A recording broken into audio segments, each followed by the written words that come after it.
The old man steps forward to attack Yamong, but Yamong intercepts the blow with a single hand and challenges him with a smile, taunting him for being angry over his grandson's death.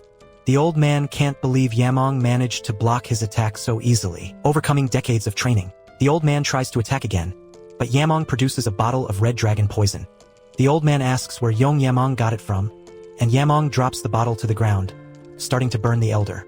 Yamong reveals that it is one of the top 10 poisons of the clan Tang. The overseer wants to confirm, and Yamong explains that the poison is extremely dangerous and that the third elder was in charge of storing it. The overseer adds that the top 10 poisons are extremely valuable and deadly, more precious than gold, and whoever uses them for personal gain must be punished according to the family rules. Yamong decides that the great elder, even though he is an elder, is not above the laws of the clan and sentences him to an honorable death, burning him to ashes in front of everyone. No one has the right to question the authority of the head of the family, and Yamong will decide what is right and what is wrong. The great elder blames his subordinates for not being able to dominate a single person. Yamong accuses the great elder's disciple of having put the family in danger and calls him a spy for the Dark Moon sect. The great elder tries to justify himself and asks for evidence. The headmaster's son steps forward and confirms that he is the only witness. He details how Mad Dog used sword and poison techniques against him before being killed by Yong Yamong. Another elder confirms having seen similar techniques being used, with wounds similar to those on the headmaster's son. The hard-headed one reveals that Mad Dog confessed to being a spy. The great elder is now in a difficult situation and asks the other elders to block Yamong. But they remain silent, and Mang says that her position allows her to ignore the clan head's orders. Since there is no direct evidence of the great elder's involvement with Mad Dog, and Mang decides to spare the great elder's life, since there is not enough evidence of collusion, even though he used a very strong poison. Yamong's sword skill is so fast that the great elder can't keep up, but the poison he used is colorless and odorless. Yamong drinks the poison like it's a protein shake. As the poison begins to spread through the air, Yamong realizes the plan and cuts off the great elder's other hand. The great elder tries to protest, but the proof of his betrayal is clear. A bottle of poison lies next to his severed hand. Yamong considers it a great disrespect to the family that the elder would try to poison the clan head.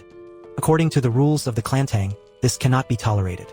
For this, the elder will be declared a traitor and publicly executed, as a warning that no one is above the laws of the clan. Yong Yamong promises that as long as he is in command, the clan members will not suffer from threats from enemies such as the pervert, the lizard sect, and the cults. Yamong informs the elders that they must recognize him as the Chad and rightful leader of the Tang family. The nanny starts crying with joy when Yamong wins the competition to be the leader. Due to its impressive power, the elders had to accept it.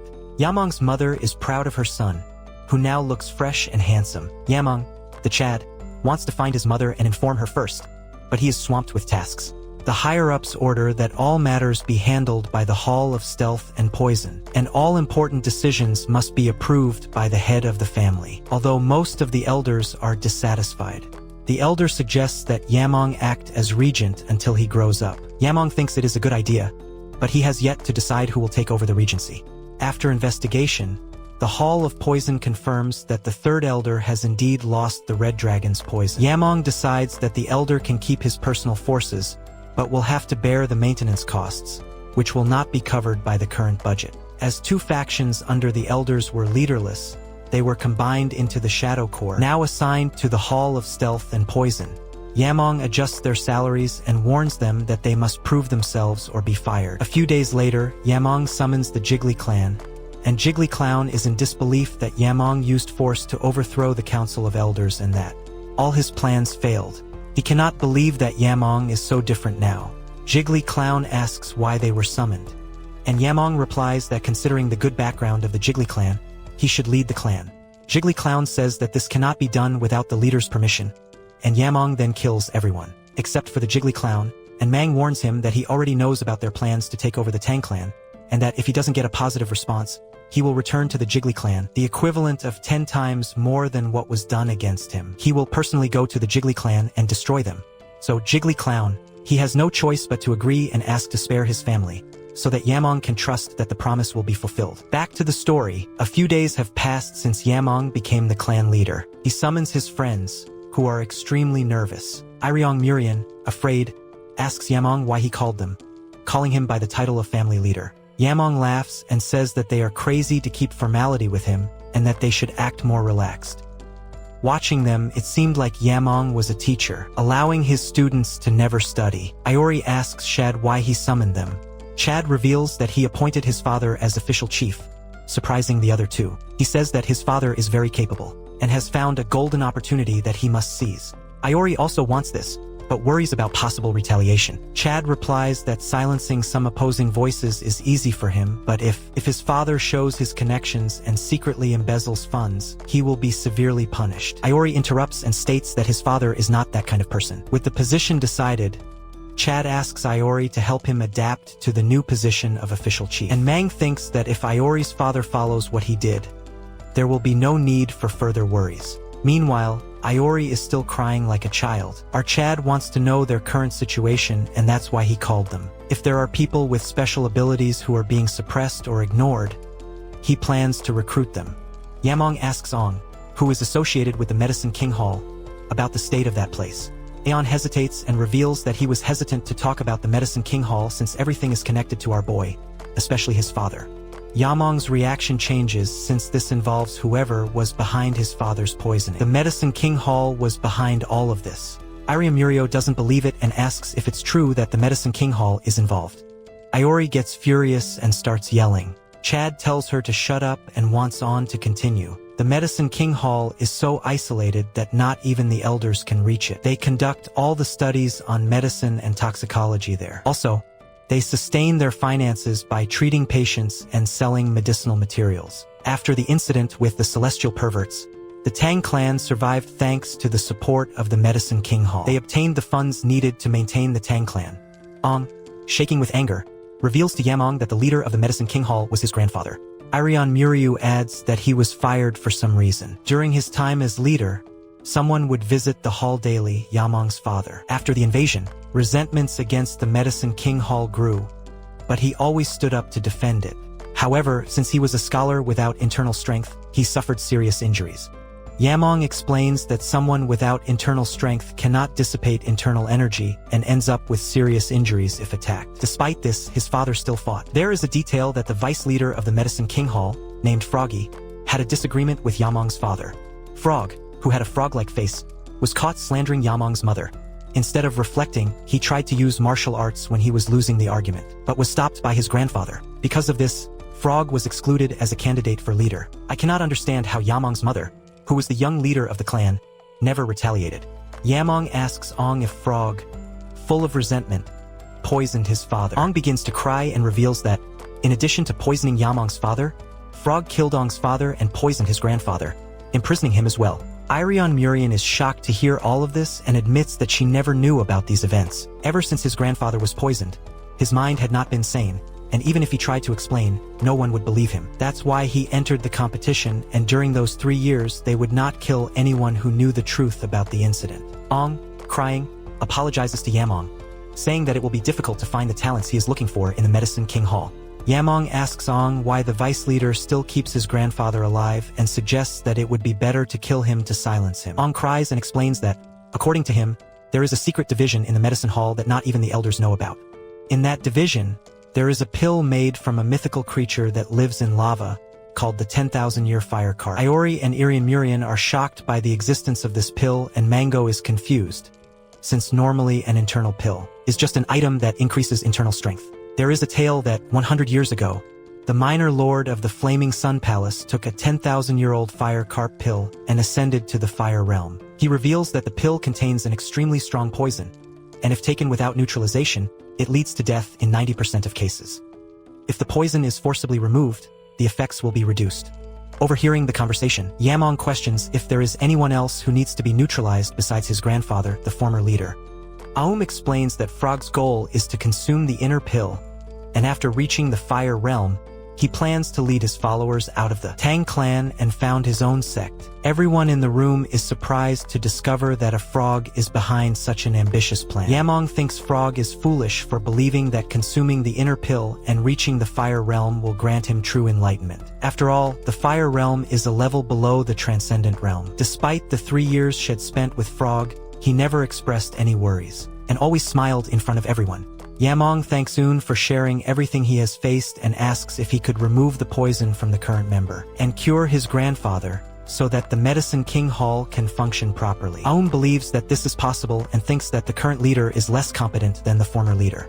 Yamong is relieved by the answer and tells Iriong Murian that he will listen to his story after resolving the problem in the Medicine King Hall. Enthusiastically agrees. Yamong then asks Ong to prepare for the visit to the Medicine King Hall, but he mentions that he hasn't visited his mother since he arrived at the main house. Aum reassures him, saying that she would understand his absence due to his duties as the family head. Today is the day that Chad will eradicate the Tang clan's Medicine Clan Hall.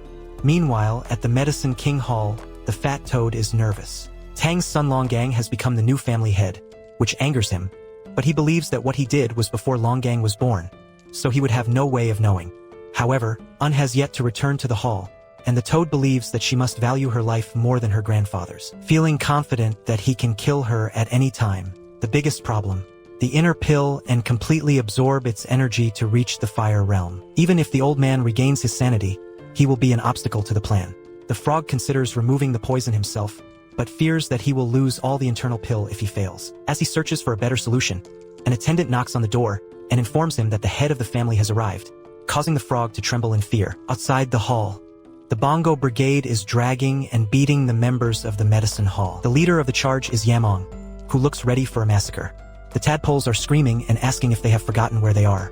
One tells Yamong that he has searched everywhere, but cannot find his grandfather. In desperation, he asks the tadpoles about his whereabouts, but gets no answer. Yamong then orders Supervisor Winnie to deal with the tadpoles, and he instantly destroys them. All the captured are shocked, and Mang tells them that they can remain silent, as he only needs one mouth to get information. After starting the mission, Frog instructed his followers to imprison the previous leader in a specific location, known as Nkei. Ong and Winnie are surprised by the revelation. Nkei is a cold and damp place, ideal for isolating people suspected of being infectious, but it worsens their condition. Yamong goes there with Aum and orders the supervisor to clear the place and wait at the entrance. As they descend into a narrow cave, Yamong thinks that the name No does not do justice to the place. When they reach the prison, Ong begins to cry, fearing that it is too late. Yamong reassures him, saying that he is still alive and that he found him using his heightened senses. When they find the prison, Yamong asks Ong to step aside and cuts the gate. Grandfather's condition has worsened, probably due to the poison that subdues mountains. Yamangli calms him down and says that they came to save his grandfather. The On reveals that, in addition, they used the Thunderbolt idiocy poison, which directly affects the brain and makes the person look stupid instead of killing them.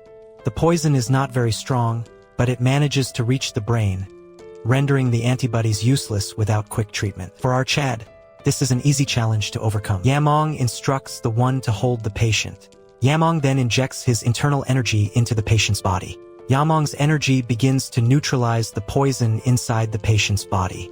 The one observes the patient's hand moving, and the mangrove decides that the best option is to allow the energy to consume the poison. Since he has faced extreme poisons many times, the patient's health improves, and after the treatment is complete, he gets up and opens his eyes to see his granddaughter. To his surprise, he mistakes Yamong for his father, but after receiving an explanation, he learns that Yamong has become the new head of the family, and Mang is happy that he helped his father. The old man, overcome with emotion, cries at the thought of being saved by a child and regrets not being able to see his father's face. He speaks to Yamong's deceased father, saying that he would be proud to see his son now. Even though he is old, the old man promises to serve the new head of the family, and Mang hands him his coat, and says that he is there to organize the leadership, while Yamong warns him that it is time to leave, as there are people waiting outside. Meanwhile, the ugly frog becomes even more angry, not believing that the old man has recovered and that this was done by the new head of the family. The frog, who did not hesitate to massacre the elders, tries to threaten Yamong, saying that their hall is vital to the clan, that without him, the clan would collapse. And Mang, cold, responds that these are his last words. Yamong asks the old man if he has anything to say, but the old man ignores the frog and he tries to run away. At that moment, his body paralyzes. He was hit by a poison needle made by Aum, which is effective enough to replace him. The clan is shocked to discover that the medicine hall has been destroyed and everyone there has been killed. A group of uglies pretend to be experts and criticize the decision to get rid of the medicine hall, saying that it was a big mistake. The scene shifts to Yamong, who is focused on an internal pill. Looking closely, it looks like a very valuable pill. Ong's grandfather tells Yamong that if the pill is left aside, someone like the toad might come to take it, so he will give it to Yamong after the effects of the poison wear off. Yamong, his eyes shining with desire, tells the old man that he will take the pill as is. The old man, confused, suggests that it would be better to keep the pill for now. Finds the poison in the pill so strong that it is visible to the naked eye, so he does not want to lose something so precious. He begins to absorb the poison from the pill and realizes that it is extremely potent, as expected of an internal pill from a spirit that lives in lava. Compared to the poison of the demonic fire dragon, this is nothing. An ordinary man would die if he took the pill without refining it. Yamong decides to investigate further about the 10 poisons. After refining the pill, Yamong feels the power of the spirit and is ready to use it. He goes to his mother's new quarters, and when he is allowed to enter, he finds her waiting for him. The mother, moved, never thought she would return to the main house and thanks her for having a son like him. Yamong says that the house has always been hers, so she should be there. Yamong looks at his mother and realizes that, although she is still beautiful, she seems to have worried a lot about him. She loses control, runs to Yamong and hugs him, relieved that he has returned safely. About his past life, thinking that even at the end, he felt regret for not having anyone to share his happiness with. Since his previous life was full of regrets, he decided to protect his current life as much as possible and live it to the fullest. Yamong asked her if she was enjoying every moment. At first, she met the Bangui brigade who came to help move her things and cried, which was very moving. She then asked Yamong what he was holding. Yamong explained that it was a gift for her, a 10,000-year-old fire carp pill. She immediately recognized the pill and realized that using it would be beneficial, especially for Yamong, who would lead the Tang clan. Yamong laughed and explained that he knew how to use the pill. Yamong hugged her and revealed that the pill could no longer increase her strength, as he released his inner energy. Her mother was shocked to see that Yamong had reached the fire realm, and Yamong confirmed this with confidence. She was happy that her son had reached such a level, something worthy of praise, but she was also worried about the safety of the Tang family. Yamong asked her to take care of him and to consume the pill before it dissipated. She felt relieved that her son was in the fire realm, a great achievement, and decided to accept the pill, even though it was a gift from Yamong. She asked Yamong if he knew what name she had when she was young. She was called the Supreme Beauty, the City One, and the Poison Fixer. Her inner energy, Yamong was surprised, as the title of Poison Fixer was highly respected in the Tang family. Although she was not as skilled as Yamong, she believed herself to be an impressive artist and was determined to improve. After consuming the pill and increasing her inner energy, she immediately began cultivating. Yamong was surprised to see that she was about to reach the fire realm on her own. Absorbing the energy from the pill was a simple process, but she was worried about whether she would be able to absorb all of the energy before the pill disappeared. The pill was dissipating quickly, and she was afraid that she wouldn't be able to absorb even half of it. Yamanga advised her not to overthink it and to observe and imitate her surroundings to achieve enlightenment. Yamong gave a small push, and Yamong's energy began to interact with the pill. She realized that she was using techniques from the Tang family's Azuri Radiant Heart, and discovered the correct way to absorb the energy, not slowly, but by transforming it into something familiar. Soon, she achieved enlightenment and absorbed all of the energy from the pill. Yamong confirmed that she had successfully reached the fire realm. Meanwhile, a toad fell. The Bangui brigade dealt with the enemies, and in the room of stealth and poison, the clan remembered the white monkey. The Poison King was frustrated with the early morning meeting, and one of the elders asked, or when Yamong would arrive. Even though he was the clan head, it was disrespectful to make them wait. We will call Uncle Bearded Monkey. He, controlling his anger, asked them to wait for his arrival. Suddenly, someone announces that the clan head is about to arrive, and Mang arrives, and begins by thanking everyone for gathering so early. He is going to discuss something of utmost importance. The Bearded Monkey is curious about what could be so crucial to the summoning. Put everyone in. Yamong reveals that he will hire a replacement head until the true heir comes of age. The Bearded Monkey asks who will be chosen for the position, but Yamong surprises by saying that the new head will be one of the elders, shocking everyone. The Bearded Monkey cannot believe that he was not the one who was chosen, given what he did. Suddenly, someone enters the meeting room. Yamong looks at the entrance and is stunned, while the elders are almost in a panic, unable to believe that she has returned after decades. And Mang believes that she is the most deserving of the position, since she was unjustly deposed by the Council of Elders after the invasion. She greets everyone, noticing many familiar faces, and warns that she will stop holding back. The doubt arises. how to draw the female protagonist to match her beauty. She apologizes for being late the night before the replacement's appointment. While taking a bath, she feels accomplished at having reached the fire realm, but she is struggling to get used to the dirt that is coming off her body. She even showed her unkempt appearance to a servant. Furthermore, she is still adjusting to the new strength she has acquired. She finally understands Yamong better and acknowledges that he has reached a high state in the fire realm. As far as she knows, only the leader of the Black Death Alliance has reached a similar level. She wonders how her son handled the competition and hopes to talk to him after the bath. Back with Yamong, he congratulates his mother on advancing to the fire realm, gives all the credit to her son and asks him to sit down. They chat amicably until she asks how Yamong reached the fire realm at such a young age. Yamong hesitates to answer, as it will be hard for her to believe that he attained enlightenment due to the memories of his past life. Yamong considers using the competition as an excuse and asks if she knows about one of the 10 smuggled poisons. She confirms that she heard about it, and that the winner of the competition received the poison from the fire dragon. When Yamong reveals that he was the one who received the poison, she is shocked, although he is not lying. The boy reveals that, even after the confession, he is fine. He was addicted to poisons during battles, and attained enlightenment by absorbing the poison, which helped him reach the fire realm.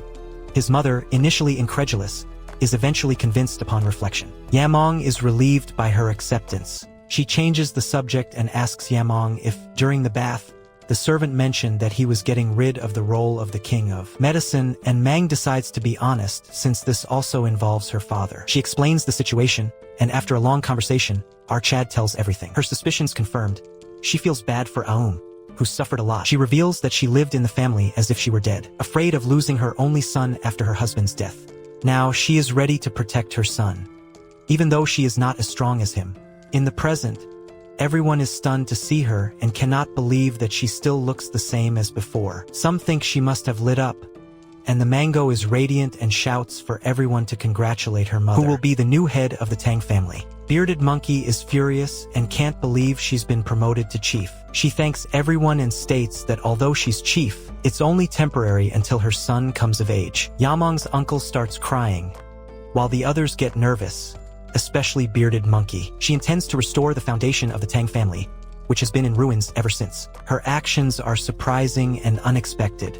The first thing she does is to revamp the Medicine King's roster, which is in crisis, and rename it Tang Hoi. Aoun's grandfather is promoted to chief surgeon, and Aoun becomes his chief assistant.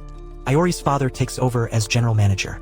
She immediately launches a thorough investigation, uncovers the elders' embezzlement records, and recovers a significant amount of money, enough to keep the clan going for quite some time. Munim's father was removed from his position, as were most of the elders involved in the deviation. And even those who had some connection with the scheme were removed from their positions. This major makeover happened in a matter of days, and Chad couldn't help but admire his mother, thinking she was truly amazing. As Chad gazed upon the beauty of the Tang family, he noticed how his life had changed.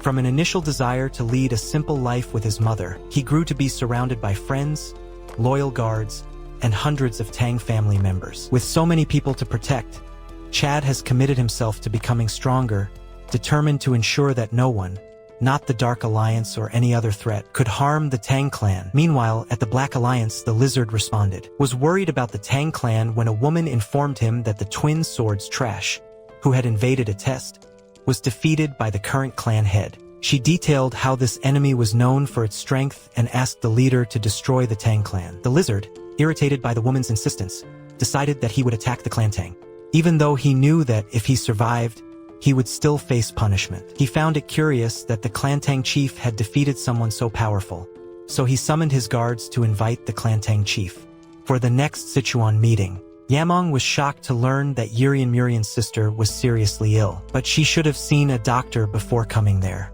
Irian Murian, in tears, explained to Chad that he had already consulted several doctors, and that her condition could not be cured by medicine or medical techniques. Yamong, perplexed, asked if she was suffering from internal injuries. Irian Murian cried even harder as he revealed that his sister had severely damaged meridians, a terminal condition. Yamong mentioned a peculiar sect, the North Sea Ice Palace, known for treating terminal conditions with their ice arts. Unfortunately, the Tang family, who had intermarried with the descendants of this sect long ago, had no information about the ice arts, as the martial art had been lost over time, and the mangrove believed that there might be a solution. When Yurian Murian took him to his ice-covered house, Yamong realized that the situation was worse than he had imagined. The room was so cold that it felt like it could freeze anything. Yamong informed Yurian Murian that he could not guarantee his sister's life, which made her desperate. His sister had been resisting the cold with her innate energy, but now she was on the verge of succumbing. Yurian Murian began to cry, believing that there was no hope of saving her. The tension increases when Yamong reveals that there is a way to artificially release the cold from his sister's body. However, the process is risky. If his sister cannot withstand it, or if the cold becomes too much, Yamong is willing to help. However, he cannot put the life of a family member of a friend in danger. Thus, he leaves the final decision to Irian. Irian, seeing that there are no other alternatives, decides to try, even knowing that it may be risky for them as well. She instructs Yamong to save his sister, and Yamong prepares for the procedure. When the scene changes, Irian is skeptical that her sister needs to be undressed, and the sleeve explains that clothes hinder the removal of cold energy.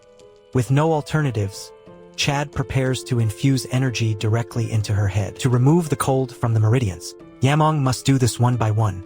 He manages to remove the cold from the area between the eyebrows, but the cold is becoming unbearable. Now, he needs to attack the cold in the heart, which requires touching a delicate area. He advances, but the cold increases alarmingly, making it almost impossible for Chad to control it. The situation is so critical that the house looks like a piece of Everest. Irian watches in fear, seeing that half of Chad's body is frozen. The situation is reminiscent of the Nanan machine arc, where the cold was out of control, and the mangrove managed to remove the cold from the upper meridians. But the cold exceeded what his body could bear. If he continued, he might freeze to death. Remembering a conversation with Aum's grandfather, who mentioned that poison and medicine are essentially the same, and become poisonous when in excess, Yamong has an idea. He realizes that the intense cold energy can be considered a poison. He utilizes the art of poison purification. As the cold energy is drawn out, Shad's body begins to react, resisting fiercely. With the cold energy now recognized as poison, Shad's body begins to devour it, slowly alleviating the intensity of the cold. Our ice beauty is beginning to awaken. The cold inside is dissipating, and upon opening her eyes, she sees Yamong's hand resting on her stomach. This makes her blush with embarrassment, but soon, she realizes that someone is crying next to her. It's Irian Murian, her sister. The two sisters share a moment of emotional reconciliation. Meanwhile, Sleeping Beauty asks Aaron Murian if Yamanga is the one who saved her. Urian confirms that he is, but doesn't understand why he's still touching her stomach. Sleeping Beauty explains to Urian Murian that Yamong is focused, and it's best to leave him that way until he wakes up. Yamong is treating the cold energy as if it were an incredible discovery. The cold energy he's absorbing is beyond his body's capacity, and if he leaves the situation as it is, the energy will dissipate naturally. Taking the opportunity, Yamong decides to absorb all the cold and open the meridians that were blocked.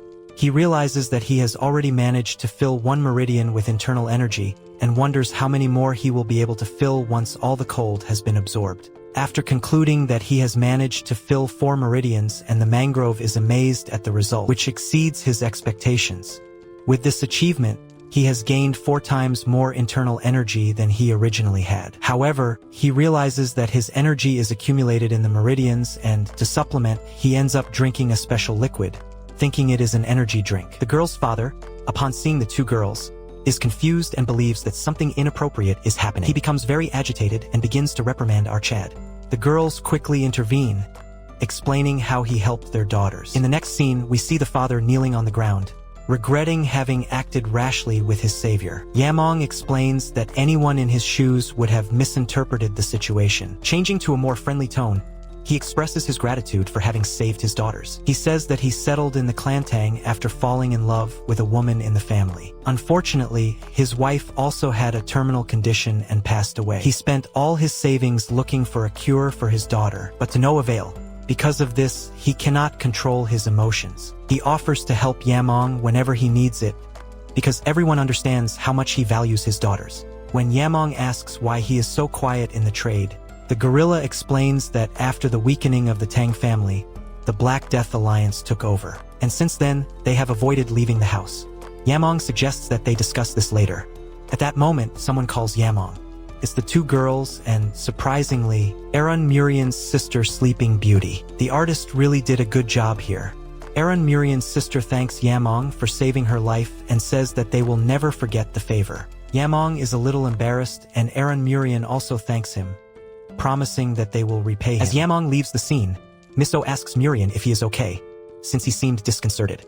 She wonders if something went wrong while he was treating his terminal condition. With a mischievous expression, she teases Miso, saying that her sadness over Yamanga leaving was quite evident.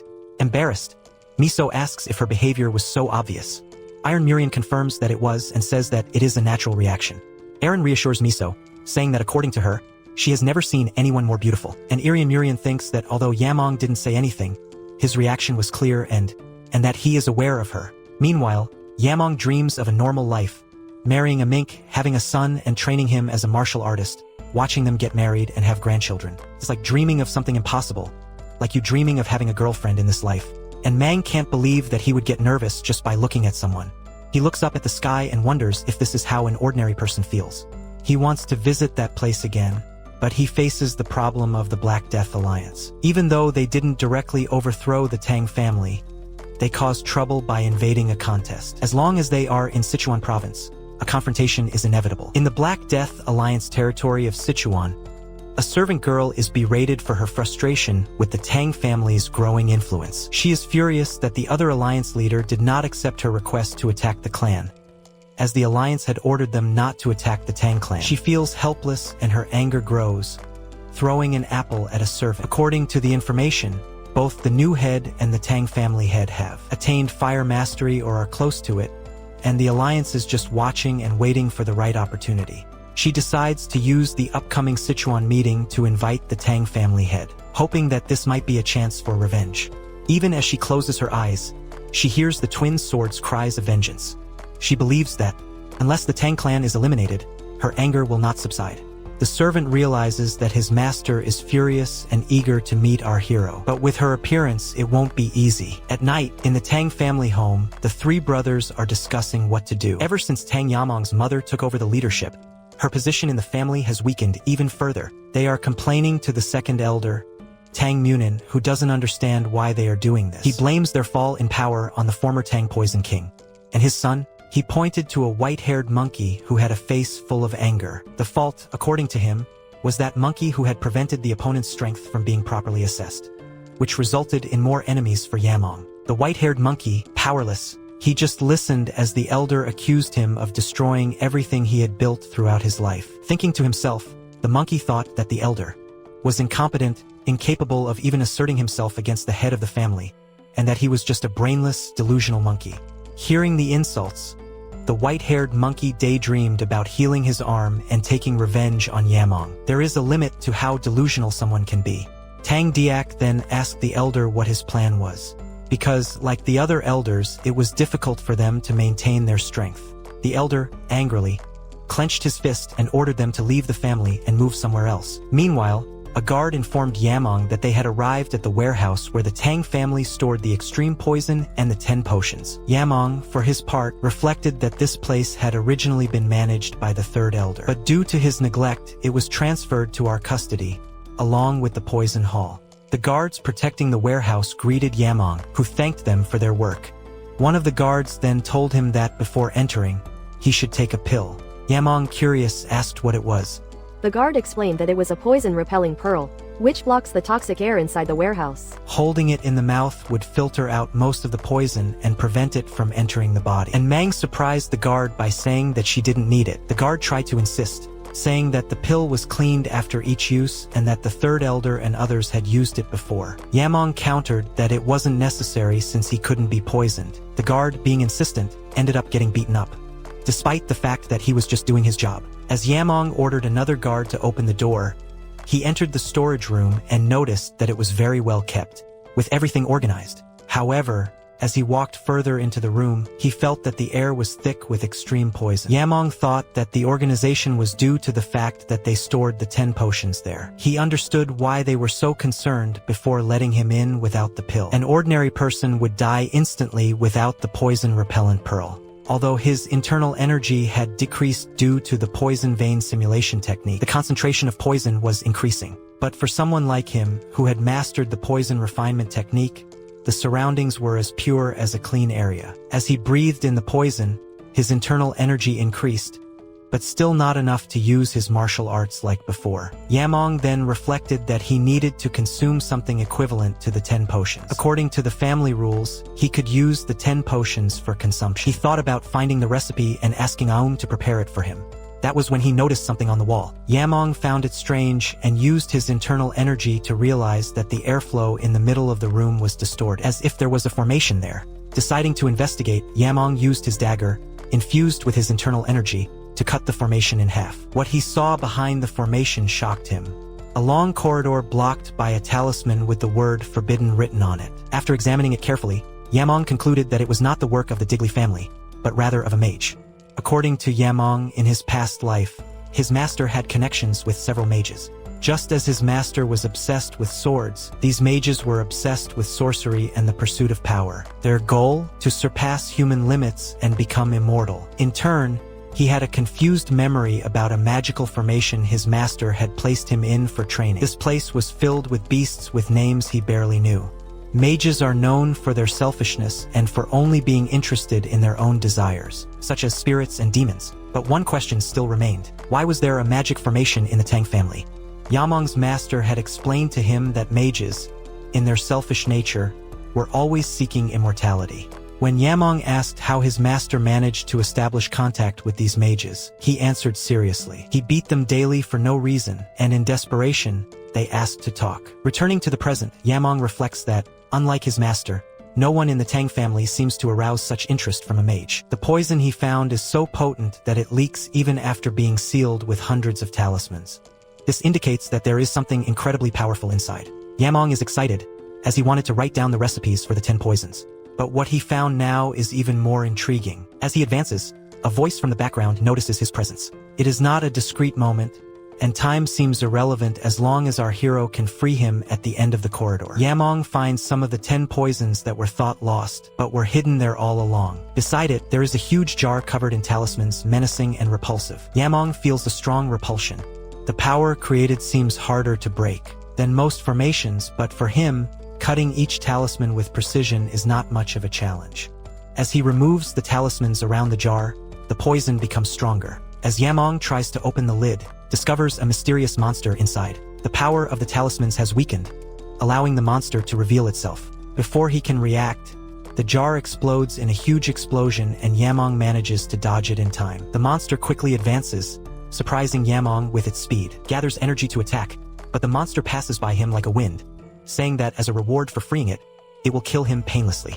Yamong, surprised, asks who the monster is.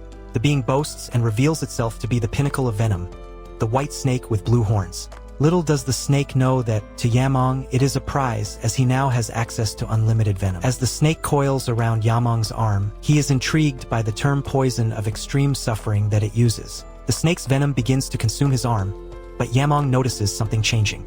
The fury of the venom in its body activates its absorbing aura, beginning to devour the snake's venom. Startled, the snake realizes that Yamong has an absorbing aura of venom and wonders about its connection to the Holy Traveler. Yamong grabs the snake like a toy and, with an angry expression, asks why he should spare it. The snake, desperate, begs to stop absorbing its venom, as its body is being destroyed.